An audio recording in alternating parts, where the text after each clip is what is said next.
registro de las marcas. Y esto es bastante importante. ¿Por qué? Porque el registro de las marcas le permite a ustedes tener protección contra ese nombre que tanto les ha costado idear, que tanto les ha costado pensar. Muchas veces incluso se contrata a una empresa o persona especializada que les genera un nombre, una marca que suene bien, que se pueda posicionar en el mercado. Y es importante que ese nombre que está usando tu compañía, que es el que va a durar por todo este proceso de emprendimiento, esté protegido. Entonces, uno de los datos importantes que ustedes tienen que saber es hacer el registro de sus marcas. ¿Qué genera el registro de marcas? El registro de marcas genera una protección legal. La protección legal al nombre de su emprendimiento. Esa protección legal frente a terceros. ¿Para qué? Para que otras personas no utilicen una marca que ustedes han pensado, que de repente, imaginemos, no hicieron el registro de marcas y ya llevan 1 o 2 años en el negocio, les está yendo muy bien y alguien más se da cuenta y lo registra en vez de ustedes.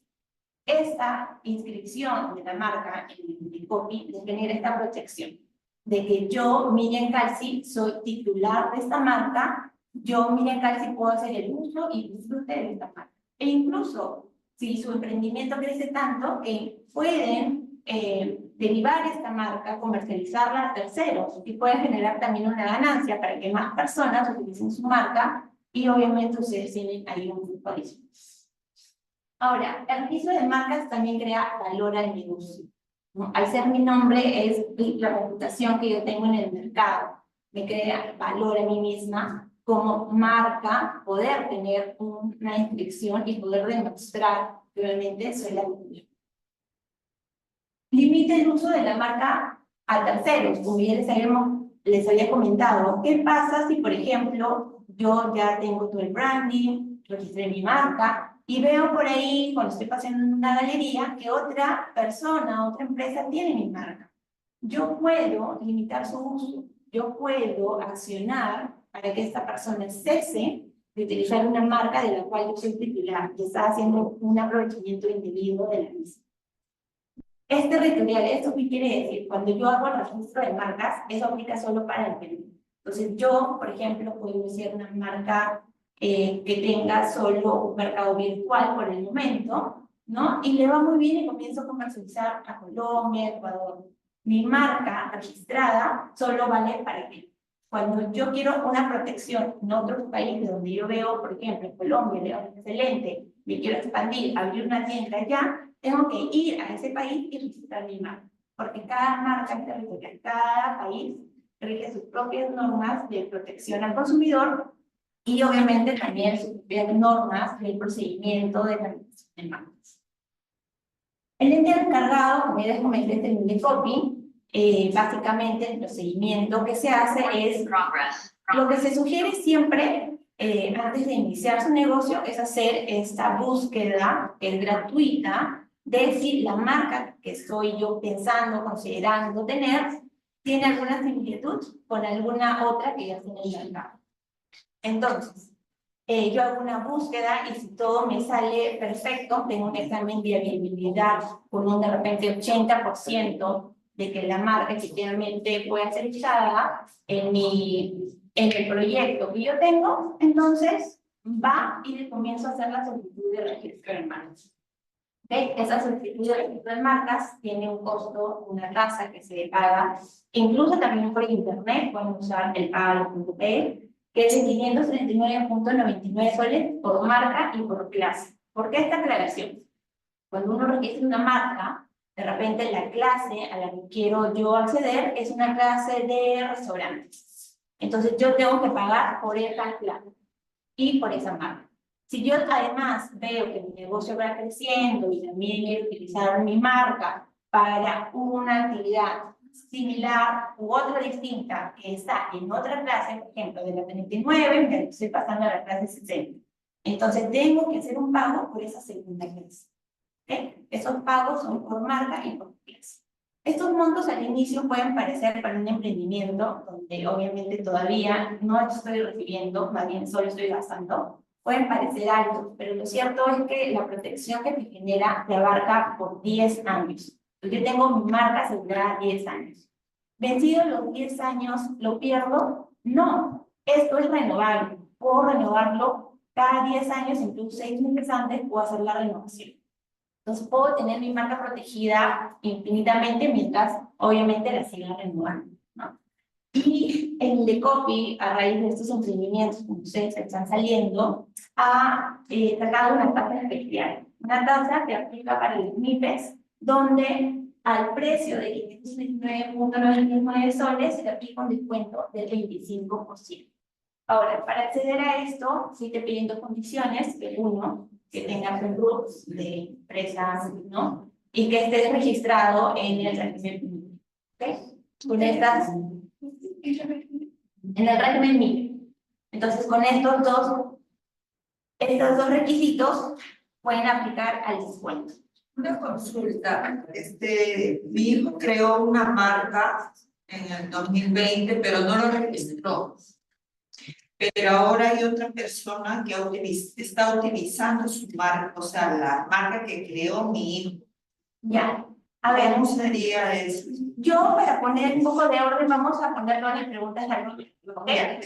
Pero, solo para que no quede eso en el aire, a ver, si hay una marca que está registrada, esa tiene la preferencia. Entonces, si yo estuve un periodo usando de repente un logo o un nombre, pero nunca la registré, lastimosamente, cuando ya se encuentra el registro, porque ese registro puede ser anterior o posterior al inicio del emprendimiento, la persona que tiene registrada su marca tiene la preferencia. Por más que tenga el registro sanitario que... Por más que tenga, porque cada institución, cada entidad maneja su propia edad. Y buenas noches. Y quien tiene el registro de marcas, la autoridad es Indecopi. No es otra autoridad, no es MINSA, no es mi registro sanitario, por más que tenga mi logo grande, mi letrero, no. Acá la preferencia la tiene quien hace el registro de marcas. Por eso es muy importante poder, uno, chequear que la marca, la idea, el nombre que estoy pensando para mi emprendimiento sea posible de que lo pueda utilizar, que no se confunda con otra marca que no tenga una similitud. Esta búsqueda son gratuitas. Ahora, con todo el tema electrónico, ha bajado mucho los costos a los emprendimientos. Hace muchos años, incluso un emprendedor que quería realizar su marca, aparte de hacer esta búsqueda que tenía que ir en el copy, tenía también que ir a publicarlo al peruano, generando un nuevo costo dependiendo del tamaño, dependiendo de la letra, ¿no? Un costo de tiempo, un costo de las tasas. Ahora, dentro del procedimiento, dentro de la tasa que se paga, el Indecopi hace la publicación. Entonces, obviamente, reduce el tiempo para que ustedes puedan enfocar en su negocio y además los costos los pueden bajar dependiendo del régimen tributario del emprendimiento. ¿Ok? Entonces, un punto importante, el primer punto que quería tocar es la marca, porque incluso se puede hacer el registro de una marca como persona natural. No necesito estar inscrito como una persona jurídica, ya tener un RUT 20, no necesito hacer una SAC para poder registrar mi marca. Lo puedo registrar a mi nombre personal. Ya cuando me hice un emprendimiento y me formalizo, bueno, mi marca ya está asegurada, porque yo voy a ser mi socio fundadora, puedo trasladar, ceder ese derecho a la marca. Entonces, eso es como primer punto. Igual como les mencionaba, al final de la exposición voy a dejar un espacio para que puedan hacer preguntas y resolver todas las consultas. El segundo punto es referido al estatuto social. Ya, yo ya tengo mi marca, ya la pude registrar, estoy mucho más tranquila, entonces ahora comienzo con el proceso de la formalización. Yo, de repente, muchos de ustedes ya han estado comenzando a hacer su emprendimiento a título personal, pero hay ciertos riesgos que vamos a ver en el slide a continuación de las contingencias que esto genera. Y pueden haber optado por formalizarlo a través de una forma societaria, ¿no? Dentro de esas formas societarias involucra tener un estatuto social sólido. Ahora bien, el estatuto social contempla todas las normas de funcionamiento que va a tener mi empresa. Ya no solo soy Miriam, ahora soy Miriam Sa. Entonces, tengo que tener como una partida de nacimiento de la propia empresa. Y eso lo recoge el Estatuto Social. El Estatuto Social contempla las normas de funcionamiento, contempla quiénes son los socios fundadores, quiénes son los socios a través de los años que de repente pueden ir cambiando, contempla el capital social con el que tiene la empresa. De repente aperturo con un capital social mínimo de 1.000 soles, mi empresa va tan bien que en 3 años le hago un aumento de capital y un aporte de 100.000 con un nuevo socio. Entonces, esos cambios se pueden realizar si uno tiene un estatuto social fuerte, porque también te permite muchos beneficios incluso bancarios. Ahora, ¿qué más abarca el Estatuto Social? También se ve el tema de los órganos de dirección. Dependiendo del tipo de organización empresarial que elijan, van a tener un gerente, pueden elegir incluso un directorio, no sé si es obligatorio o no. En una segunda slide vamos a ver un poquito las diferencias. Y una data importante es que brinda protección al patrimonio. ¿Cómo es esto? Cuando yo constituyo una empresa, yo tengo un capital aportado, tengo activos en la empresa. Si pasara, por ejemplo, que me llega una medida de embargo, ¿no? Me llega una medida de secuestro, de repente debo un crédito hipotecario, o de repente debo alguna administración tributaria, ¿contra qué activos va esas deudas? Contra el patrimonio de la sociedad, contra el patrimonio de la empresa, contra el patrimonio de Miriam Sa. Entonces, mi patrimonio personal, como persona natural, está protegido. Mientras que si ustedes de repente están haciendo un emprendimiento como personas naturales, a título personal, todos los créditos, todas las deudas contrarias que pueden tener, e incluso las multas, van a ir contra su patrimonio. Entonces, no va a haber una protección ahí. La formalización de su negocio les permite tener una protección contra estas contingencias que puede generar el almacenado por la memoria protección. Algo muy importante que también hay que considerar a medida que van ustedes investigando respecto de cómo constituirse empresas, te van a dar cuenta que en verdad en las páginas web como Registro Público existen modelos básicos que te permiten constituir tu empresa, pero estos son modelos básicos, ¿ok? Entonces son modelos que tienen información mínima que te permite a ti decir, ok, estoy constituida, estoy inscrito en registro público. Sin embargo, dependiendo de la proyección que tu negocio tenga, dependiendo de cuánto va avanzando, va a necesitar más fuerza, más solidez. Una de esas es tener un régimen de poderes. Un régimen de poderes, por ejemplo, te permite que puedas tener distintos gerentes y tener la seguridad de que se pueda controlar de alguna manera las operaciones que van a acordar. Por ejemplo, yo puedo acordar dentro de mi régimen de poderes que mi apoderado A y mi apoderado B puedan firmar conjuntamente para adquirir un inmueble o incluso vender un inmueble que está en nombre de la sociedad.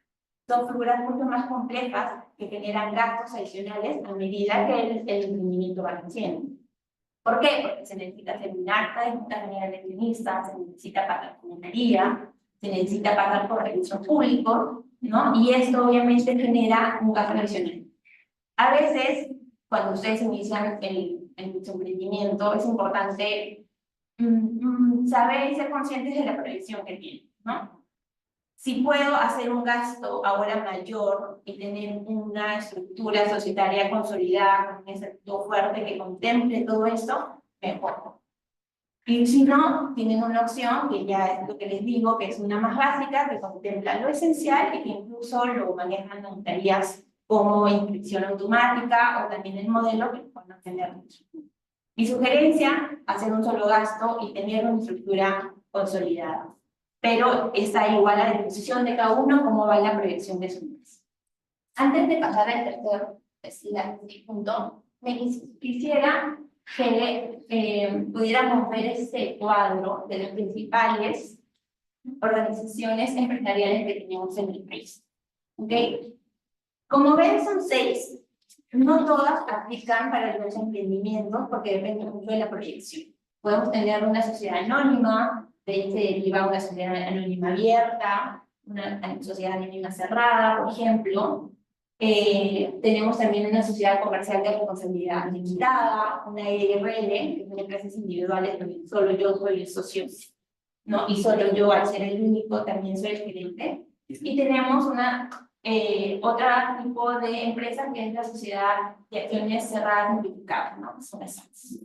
Ahora, cada una de estas tiene características diferentes, ¿no? Desde el número de accionistas, que por ejemplo puede ser ilimitado si es una sociedad anónima, hasta la que suele ser más usada en nuestro país, que es una SAC, que necesita al menos 2 socios y un máximo de 20 accionistas, ¿no? Ahora, su organización también es diferente. ¿Por qué? Porque, por ejemplo, en una sociedad anónima abierta, ¿no? Que puede tener obligatoriamente una junta general de accionistas, una gerencia y un directorio. En una sociedad anónima cerrada, el directorio es opcional, ¿no? No todas las sociedades necesitan un directorio, pero sí obligatoriamente tienen que tener una gerencia, ¿no? Y obviamente sus socios conforman la junta general de accionistas. Mientras que en una empresa y en una IRL, por ejemplo, solo la conforma una persona. Entonces, esa única persona va a tener que ser el socio y el gerente. ¿Ok? De ahí tenemos la sociedad por acciones cerradas simplificadas, que son las SACs, que para constituirla sí te piden ciertos requisitos. Uno de ellos es tener el DNI electrónico, porque hay un proceso de lectura electrónica también que se debe hacer, porque los DNI electrónicos sabrán que tienen como un código y claves que les permiten hacer firmas electrónicas. Entonces, para las personas, los socios, por ejemplo, el DNI electrónico tienen que cumplir con unos requisitos adicionales, pero les permite también poder constituir ese tipo de empresas. Este tipo de sociedades se creó bastante para los emprendimientos de startups, porque reduce mucho el tema de los costos de inscripción. Lo cierto es que igual tiene sus condiciones, como les digo, el DNI electrónico, tener un lector también. Entonces, si bien se opta por este mecanismo, el más conocido, como les mencionaba en el país, es la SACS, que es la de 2 socios a 20, la mayoría son 2, 3 socios, que es la que muchos eligen, ¿no? La evaluación de qué tipo societario elegir depende mucho de qué actividad quieran realizar. ¿Cuál es el giro del negocio? Hay una evaluación, no es tan simple como señalar. Hay una evaluación respecto del giro del negocio, a la proyección, cuántas personas van a ser mis socios, si va a ser una, si va a ser 2, si de repente quieren cotizar en bolsa, si la actividad que realizan no da para eso. Sobre esa evaluación se determina cuál es la modalidad que les favorece a cada uno de ustedes. Muy bien, entonces voy a regresar a la lámina anterior, por favor.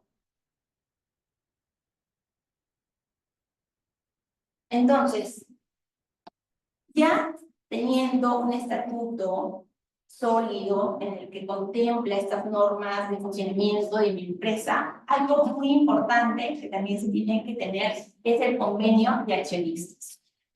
¿Qué implica un convenio de accionistas? Estas son reglas claras, precisas, que es mejor tenerlas al inicio o previo al inicio de mi emprendimiento con mi socio. Yo ya escogí que, por ejemplo, no voy a hacer una IRL, no voy a ser la única, sino que quiero tener otro socio. Nuestros socios, ¿quiénes suelen ser? Personas con las que tenemos cierta confianza, ¿cierto? Personas a las que conocemos y que obviamente hemos decidido unirnos y formar un emprendimiento. Muchas veces, al inicio del emprendimiento, las ganas y la idea que tenemos de que esto va a generar ganancias es más fuerte que el hecho de sentarnos a pensar en los riesgos o pérdidas que pueden dar más adelante. Entonces, es importante tener las reglas claras desde el inicio, cuando todo y todos estamos en sintonía. ¿Qué es lo que abarca el convenio de accionistas? Como les mencioné, son reglas claras que definen los roles y la participación de los socios. ¿Cómo así? Por ejemplo, yo tengo mi emprendimiento, creé una idea y le dije a mi socio o socia, mira, tengo esto, tengo esta idea, ¿tú cómo lo ves? Tú tal vez puedas aportar este conocimiento. Y me dice, vamos a iniciarlo. Hago mi constitución, registré mi marca, todo perfecto. Pasa 2 años, la seguimos sufriendo, todavía no estamos capitalizando como queríamos. Todo lo que ganamos, obviamente, va para invertir. De repente el sueldo que nos hemos asignado es mínimo, de pronto a mi socio se le aparece la empresa de sus sueños, que le dice, te voy a contratar como el gerente administración, gerente legal con un sueldo de 30.000. Pasé de asignarme con mi emprendimiento sueldo mínimo a que le ofrezcan un sueldo de 30.000. ¿Qué va a hacer mi socio probablemente? Va a mirar para un lado, ver su emprendimiento, va a mirar para el otro, ver sus gastos, los costos de vida, su familia, y probablemente decida irse, ¿no? ¿Qué pasa con esta operación cuando deciden irse? El convenio de accionistas te permite, por ejemplo, definir qué pasa con las salidas, qué pasa con las acciones. De repente ustedes han tenido inversionistas que han apostado por su emprendimiento, inversores ángeles que han de repente tenido diversas rondas donde han captado capital, y es importante darle seguridad a ellos de que los socios fundadores por los que apostaron van a seguir en este emprendimiento, porque un emprendimiento tiene un periodo de madurez, no siempre es al año, ¿no? Normalmente en 3 o 5 años tiene un periodo de madurez en que el emprendimiento ya va agarrando vuelo. Y es necesario que las personas que constituyeron esta idea y sobre cuáles los inversores están apostando para dar capital, tengan la seguridad de que van a seguir en el negocio, en el emprendimiento. Ahora, dentro del convenio de accionistas tenemos ciertas cláusulas que permiten aminorar los riesgos de salida, ¿no? Tenemos un término en inglés drag along que significa la cláusula de arrastre. ¿Qué significa esto? Básicamente es, yo puedo ser una socia mayoritaria, de repente tengo el 80% de participación, tengo a mi socio que tiene 20%, lo que lo convierte en un socio minoritario. Tengo esta mega compra de un inversor que quiere comprar toda mi compañía, el 100% de mi compañía, una venta millonaria. Imaginemos que en su momento alguien quiso comprar Rappi y dijo, ¿sabes qué? El boom va a estar por todos los países. Yo decido que quiero vender. Soy accionista mayoritaria, tengo el 80%. Mi socio minoritario con el 20% decide que no. Y esto puede hacer caer mi operación de venta. Esta cláusula de arrastre, el drag along, lo que te permite es que el socio mayoritario, cuando desea vender, puede arrastrar al socio minoritario, hacer que éste tenga que también entrar a la operación de venta y así poder completar esta negociación. Por el otro lado, otra cláusula también importante que tenemos que completar, que tenemos que revisar en el convenio de accionistas es el cajalón, que es el derecho de acompañamiento, que es, vamos para el otro lado. Yo soy ahora, no soy el socio minoritario, soy la socia minoritaria, tengo el 20% de participación, vuelvo con mi socio del 80% y tenemos esta opción de vender el 100% de la compañía. ¿Ok? Yo la quiero vender, mi socio también, perfecto, ambos estamos encaminados. Pero como yo soy el socio minoritario, la negociación conmigo no es tan buena. El precio por mi acción, por mi 20% de participación, no es la misma que la que tiene mi socio. ¿Qué me permite esta cláusula, esta calumnia?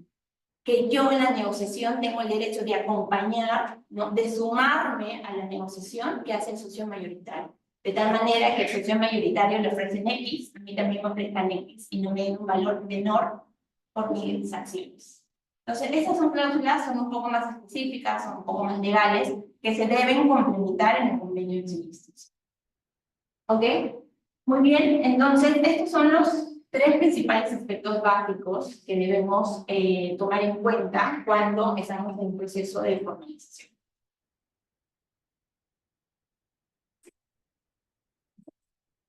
Muy bien. Ahora, lo cierto es que una vez que hemos ya formalizado nuestro emprendimiento, ya estamos inscritos, incluso podríamos haber ya sacado el RUT, aún así estamos pues ante latentes problemas, riesgos, y es importante poder mitigar, ¿no? Uno no puede eliminar los riesgos, pero sí tratar de reducirlos. Y es importante saber, conocer por anticipado, me puede pasar esto, porque nos da una ventana de oportunidad de poder analizar y saber si llegase a pasar esa situación de ventajosa, qué opciones puedo tener. ¿Cuáles son las principales contingentes legales que que ocurren. Uno es el desconocimiento e incumplimiento de las normas municipales.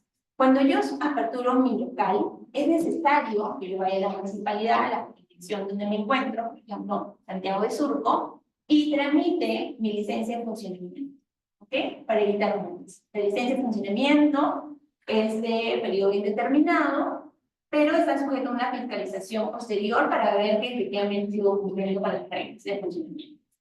También tengo que tener mi certificado ITSE, que esto es por un periodo de 2 años renovables. Y algo que también debemos tener en cuenta es que debemos conocer el marco normativo de mi emprendimiento.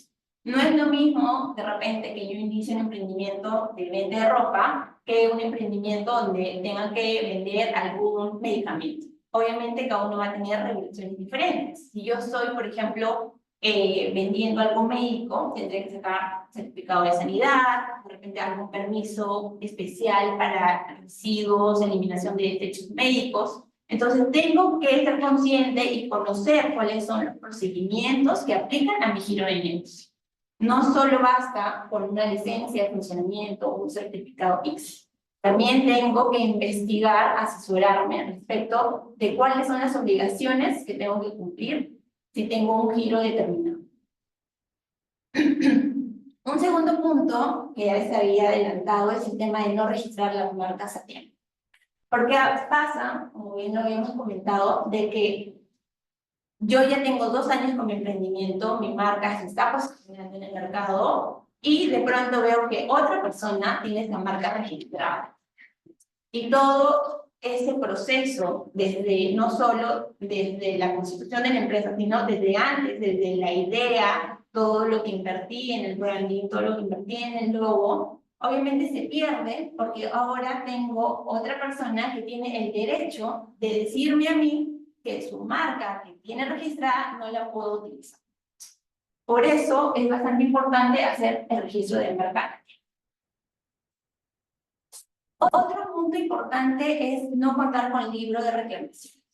Muchas veces se cree que como no tenemos un establecimiento físico, podemos estar exentos de contar con el libro de reclamaciones. Pero si tenemos también un emprendimiento que es 100% virtual, también se debe contar con un libro de reclamaciones virtual.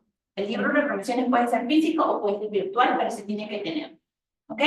Libro de reclamaciones tiene cierta data y parte de muchas multas que a veces se generan de copy, no solo es por no contar con el libro, sino también que si yo tengo un espacio físico, tengo que tener incluso un aviso donde indique que cuento con un libro de reclamaciones. Y el enlace para poder, en caso de si es virtual o si es físico, al menos tener el aviso y si me lo piden, darlo, entregarlo. ¿Ok? ¿Qué pasa si ingresan un reclamo, una queja? Primero que en el libro de reclamaciones puede darse un reclamo, que es cuando no estoy satisfecha, una disconformidad con el producto o servicio brindado. ¿Okay? Mientras que una queja es por la insatisfacción que tengo por la atención al cliente. Los dos casos, tanto reclamo como queja, los puedo contemplar en el libro de reclamaciones. Y tengo, una vez hecho el reclamo, 15 días hábiles para dar una respuesta. ¿Ok? ¿Esto implica que ya me están sancionando? No. Es como un preliminar. Yo todavía estoy tratando de solucionar este impasse que se puede haber dado con el consumidor. ¿Ok? Entonces, tengo que contestar. ¿Qué pasa si no contesto? Mira el mundo. ¿Qué pasa si no tengo libro de reclamaciones? Dependiendo del régimen donde se encuentran y los ingresos que tienen como empresa, pueden ser hasta 10 UITs. ¿Ok?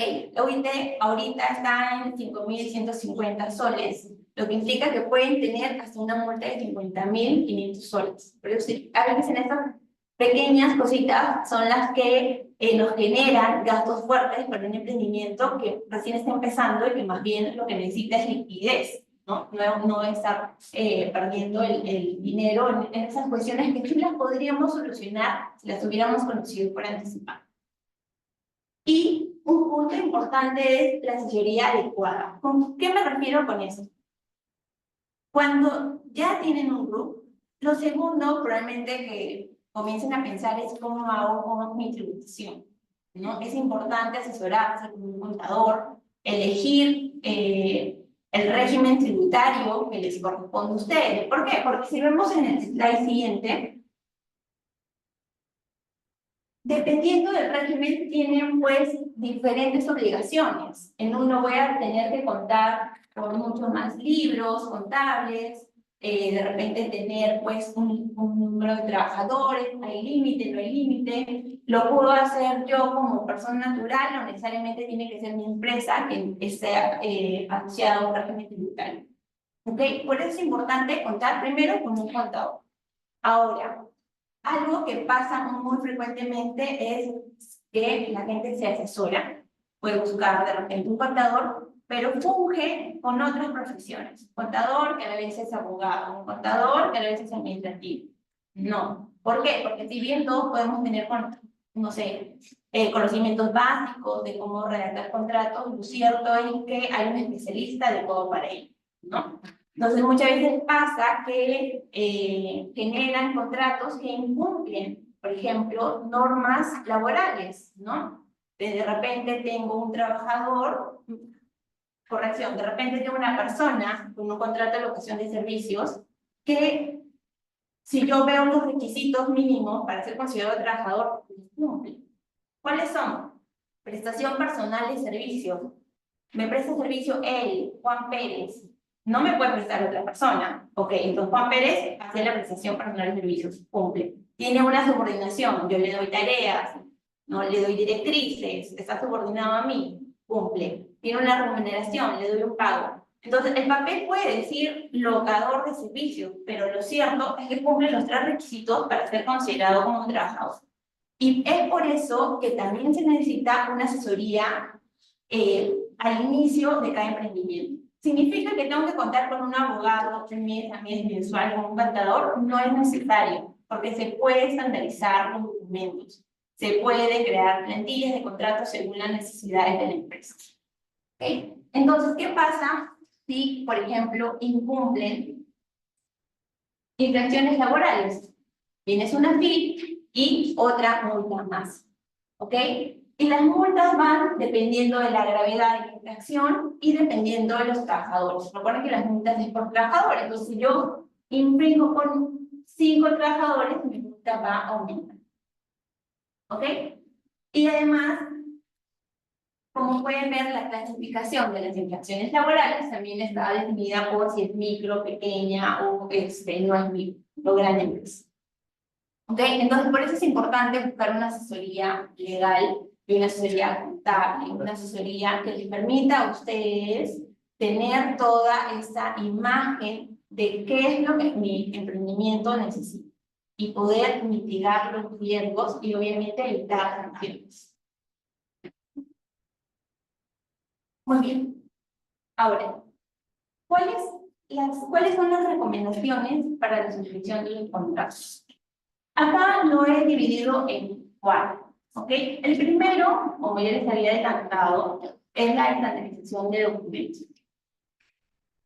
Yo les comentaba mucho el caso de laboral, que es algo que se da muy seguido, de que obviamente por un tema de ahorro de costo de planilla, se tiene a una persona como laborador, ¿no? Y les comentaba también de que no es necesario contar con, por ejemplo, una asesoría mensual, pero sí es necesario que si me quiero ahorrar el costo de buscar un modelo en internet, lo puedo hacer, pero eso tiene que tener una revisión por un asesor, un asesor. Esta revisión implica de si se está cumpliendo con todas las normas básicas, dentro del contrato, si se está estipulando el horario, el refrigerio, el sueldo. Una vez que tengan la plantilla, una vez que yo pueda estandarizar mi documento, entonces ya lo puedo replicar a los demás trabajadores. Además, normalmente esto viene con una guía, con un acompañamiento, ¿no? Una vez que uno manda un contrato, normalmente le explica a su emprendedor cuáles son los puntos que se pueden modificar en el contrato, porque no todo es modificable, ¿no? No le puedo, por ejemplo, quitar una cláusula de confidencialidad en el segundo punto, porque también un riesgo data importante en la empresa. Entonces, esta estandarización les permite a ustedes cubrirse de estos riesgos, de esas multas que les pueden afectar por no haberse asesorado bien. ¿no? Incluso las estandarizaciones van desde contratos hasta, de repente, estandarizar cartas de cobranza, de repente están viendo que su negocio va creciendo y a la vez están manteniendo una línea de crédito de 30, 60 días y están incumpliendo, también se puede estandarizar cartas, documentación sencilla. Esto es importante para que tenga todo el bagaje legal que les permita a ustedes después de repente iniciar una cobranza, ya sea extrajudicial o judicial. Son distintos puntos, ¿no?, que se evalúan en el momento de la estandarización de documentos. Ahora bien, otra recomendación siempre cuando suscriben contratos es el tema del acuerdo de confidencialidad y no divulgación. Ahí lo pueden ver de dos temas. Yo de repente tengo esta idea, ¿no?, de un emprendimiento y quiero como tener un feedback de alguien más, quiero tener su opinión, ¿no? Puede ser un experto, puede ser de repente incluso alguien que ya conoce el negocio. Y yo necesito saber que la información que le estoy brindando está protegida, que no me va a quitar mi idea, que no lo va a usar, que de repente estoy perdiendo esta oportunidad de crear algo que me va a generar una rentabilidad enorme solamente porque no firmé un acuerdo de confidencialidad. El acuerdo de confidencialidad lo que hace es proteger la data que tú le estás proporcionando a la otra parte. Ahora bien,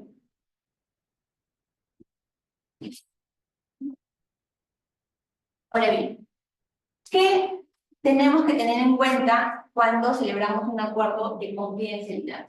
Que este busca resguardar la privacidad de los datos sensibles que vamos a compartir. ¿Y toda información que compartimos es dato sensible?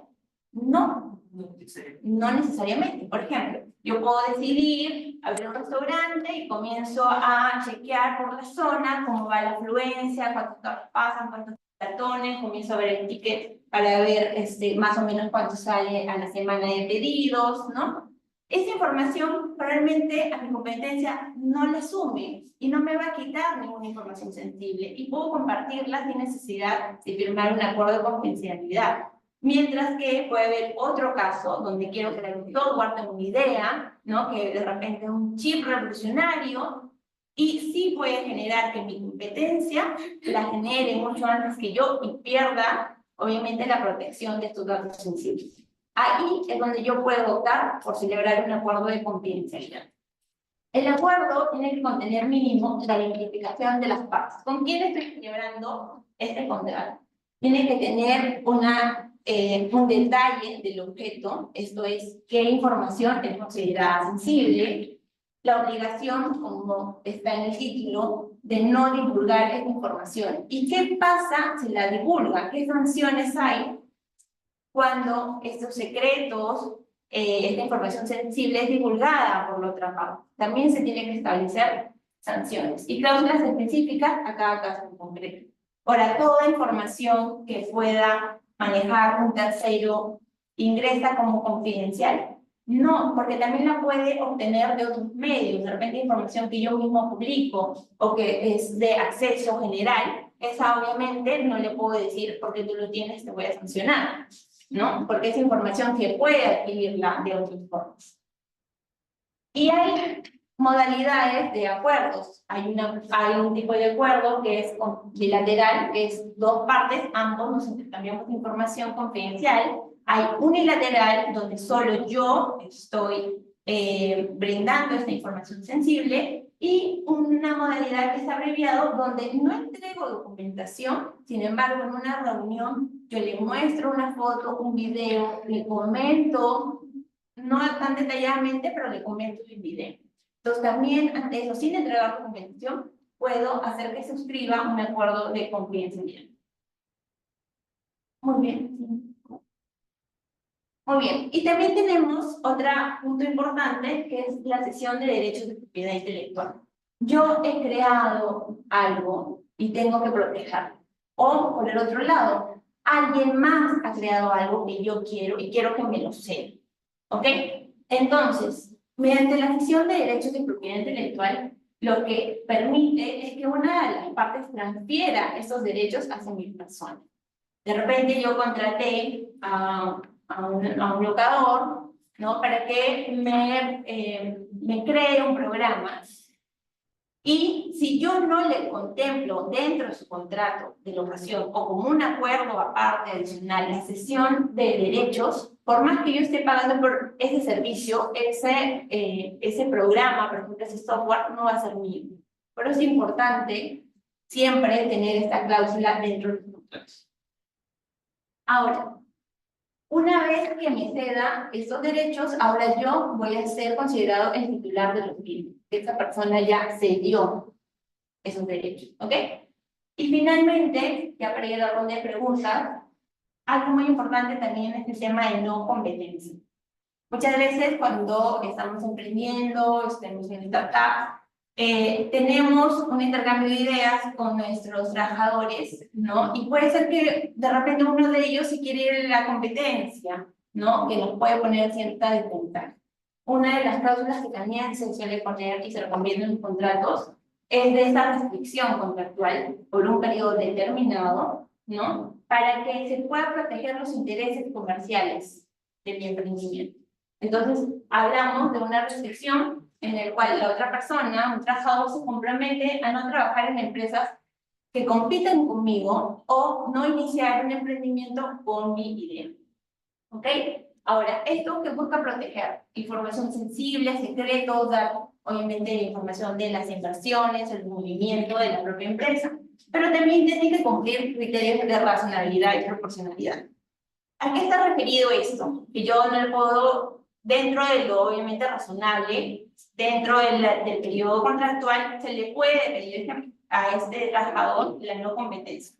Pero una vez que ya cesa y se acabó la relación laboral conmigo, muchas veces se da el caso de que aún así se le restringe y se le pide no competencia por un periodo de 2 años. Cuando ha sucedido estos casos, lo que la legislación ha determinado es que igual se tiene que dar las facilidades al trabajador por esta desventaja en la que pudiera encontrarse al no poder trabajar en otro lugar que podría estar enmarcado en un sitio de competencia para mi emprendimiento.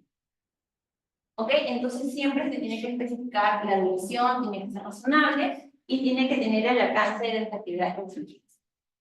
Como tip final, antes que se me vaya la idea, algo bastante importante cuando ustedes inician con un proveedor, sobre todo, es pedirle data. Muchas veces iniciamos con un proveedor, pagamos, no tenemos contrato, pero tampoco tenemos información comercial de ellos. No tenemos industria RUC, no sabemos si está habido, no sabemos si está activo. Recuerden que esa información es básica, ¿no? Si nosotros iniciamos un emprendimiento y tenemos operaciones comerciales, lo mínimo que SUNAT nos pide es que nosotros revisemos si está su RUC activo y habido, porque también puede generar sanciones para nosotros.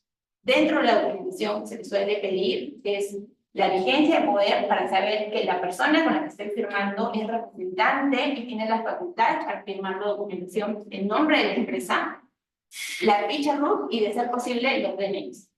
¿Okay? Pero con esos 2 documentos puedo poner en un contrato la información. No importa el tamaño de la operación, es necesario que se acostumbren a tener contratos. Como les digo, con un formato de un contrato de prestación de servicios, un formato pueden abarcar todas sus demás operaciones.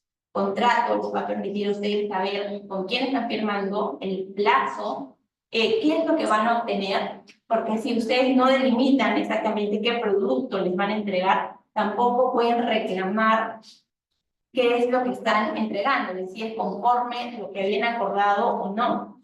Van a tener el tema de penalidades y van a tener todas estas cláusulas que yo les había mostrado también, de no competencia, de la confidencialidad, de la protección de los datos personales también que ustedes tienen en la empresa. Muy bien, entonces, no sé, yo creo que ya por la hora he tratado de ser lo más sucinto posible. Ese es un tema súper rico. Creo que en cada tema nos podríamos haber sembrado una hora adicional, porque hay mucho que se desglosa de cada tema. Así que bueno, sí creo que tenían algunas preguntas sobre las marcas. Igual me avisan, o no sé si también tienen preguntas en el chat.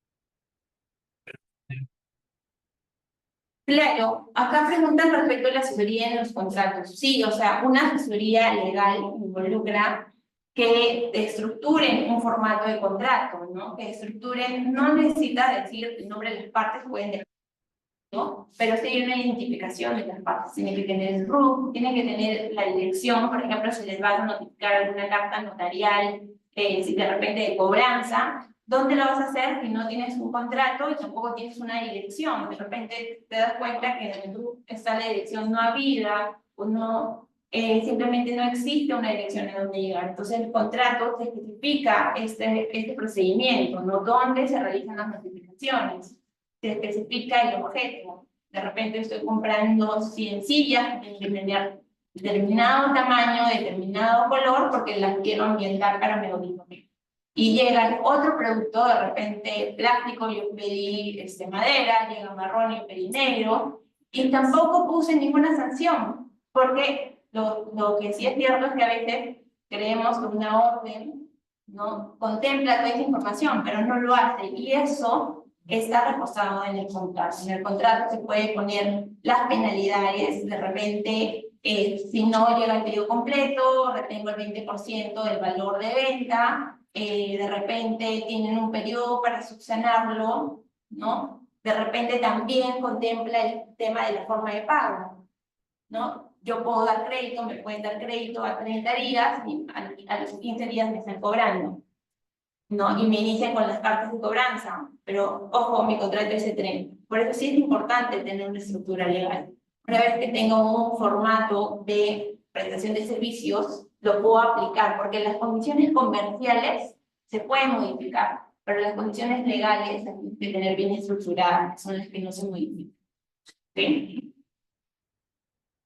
Otra pregunta dice, ¿qué pasa si verifico mi marca y dicen que es similar a otra?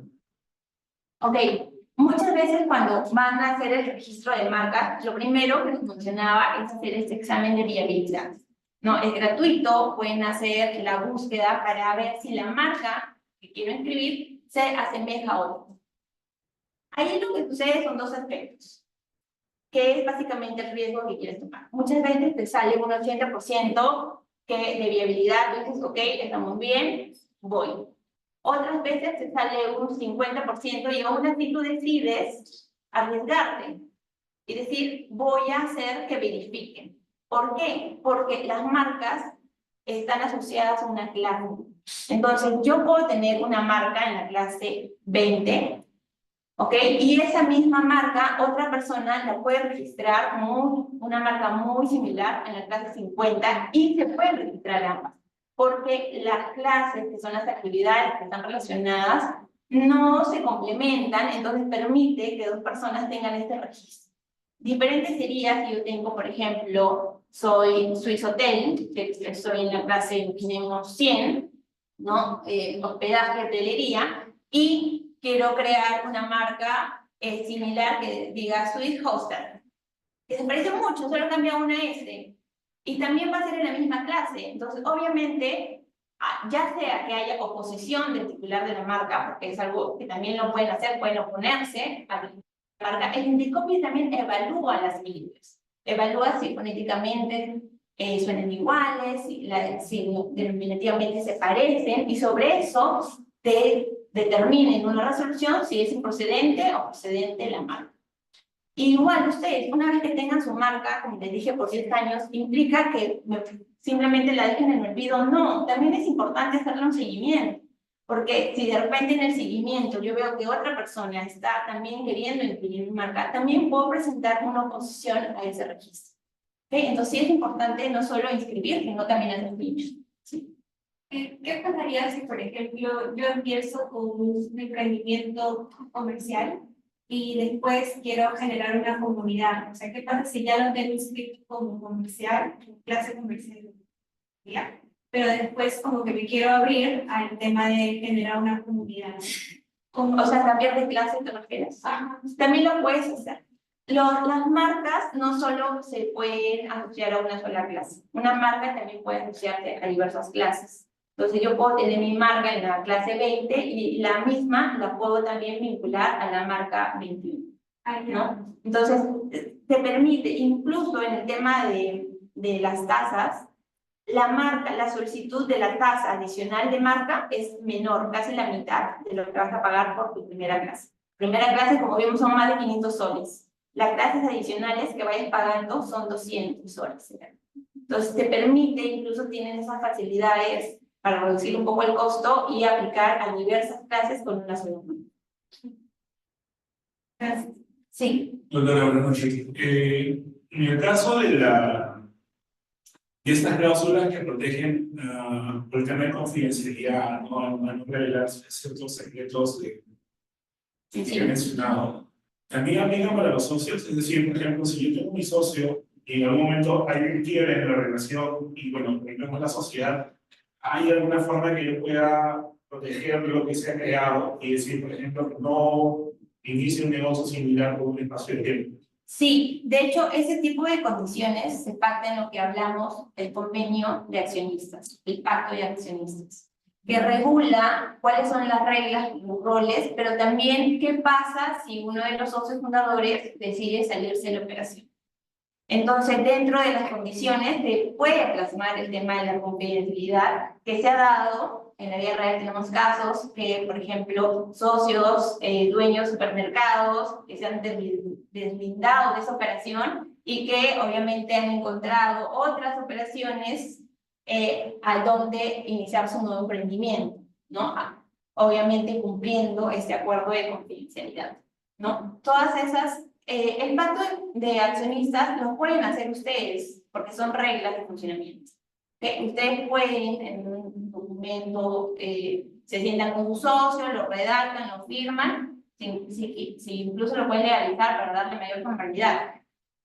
Cuando hablamos de una asesoría ahí, cuando ya vemos temas más complejos, como el trafalón, donde obviamente esos esquemas sí requieren una asesoría de un especialista, ¿no? Pero si ustedes solo quieren tener las reglas básicas de convivencia, por decirlo así, con sus socios, también pueden redactar un documento que les permita decir, ok, si tú te sales de la operación, ¿cómo quedó? O incluso, cuando ustedes tienen otro socio, de repente tú dices, yo fui con la idea y le dije a esta persona que se una a mi emprendimiento. Para mí, yo soy el dueño, pero para la otra persona de repente van un 50-50.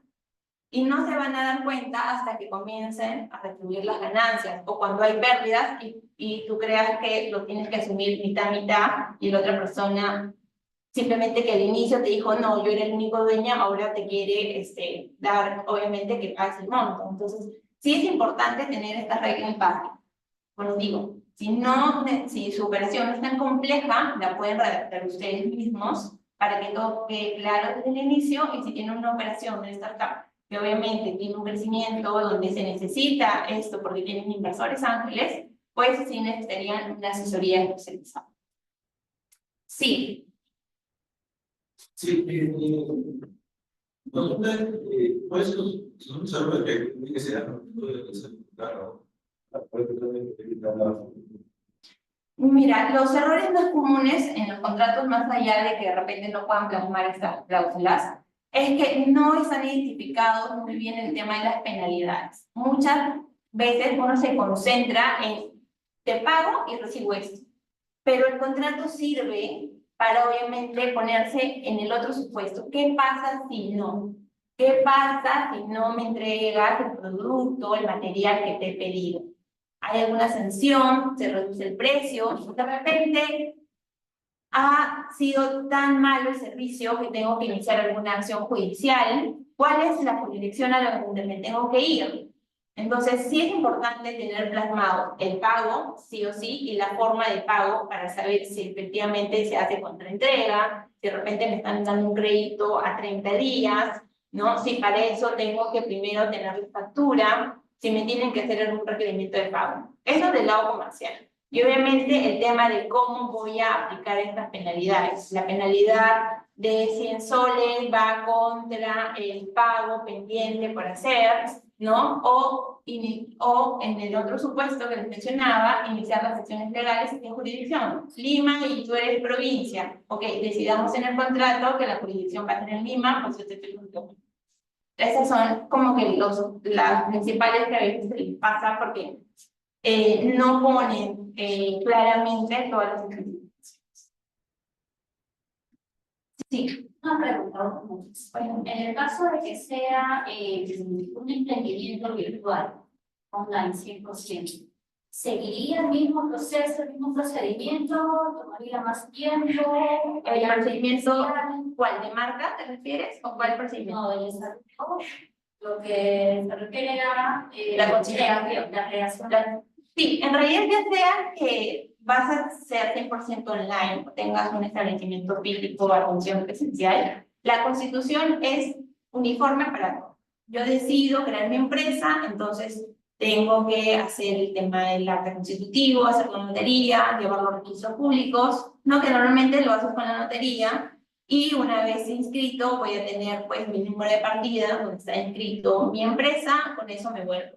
Todo eso es transversal. Ya sea que sea virtual o ya sea que atiendas el público. La Constitución es un, eso sí aplica para. Ok, y en el registro de marcas entiendo que también sería igual. Sí, así es, el registro de marcas también, ¿no? ¿Por qué? Porque ahí incluso, como les mencionaba, lo puedes hacer como registrar como persona natural, ni siquiera tienes que tener una empresa constituida para registrar tu marca. Entonces, no te piden que tengas un RUC 20 para poder ir a Indecopy y solicitar tu marca AAA en la clase 20, ¿no? Lo puedes incluso ir avanzando antes de tener posibilidad. Mínimo deberías hacer la búsqueda, ¿no? Si de repente quieres que tu marca esté asociado a tu RUC, no ya como empresa, al menos avanzar con la búsqueda, saber que lo puedes registrar, que tienes bastante chance en que te salga inscrito tu marca, y ahí mismo hacer tu registro de empresa para vincularlo, ¿no? Y ya con eso iniciar todo el tema de tu branding, de repente en paralelo, con todas las impresiones, pues, con tu logo y todo el tema, ¿no? De la marca. Perfecto. Listo. Entonces, bueno, finalmente agradecerles a todos por su participación. Cualquier duda, igual había dejado mis datos. Sí, la última pregunta, sí, ¿qué tipo de funcionamiento son los establecimientos? Bueno, en verdad, muchas gracias a USAD nuevamente, la Municipalidad de Surco, por este espacio, y a ustedes también, tanto los que están acá presencial como se han conectado virtualmente a través del Zoom. Y bueno, muy agradecida. Hasta luego.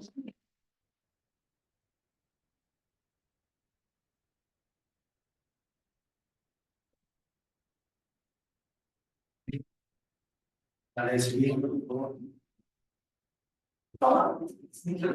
Ay, ya me puse los patos.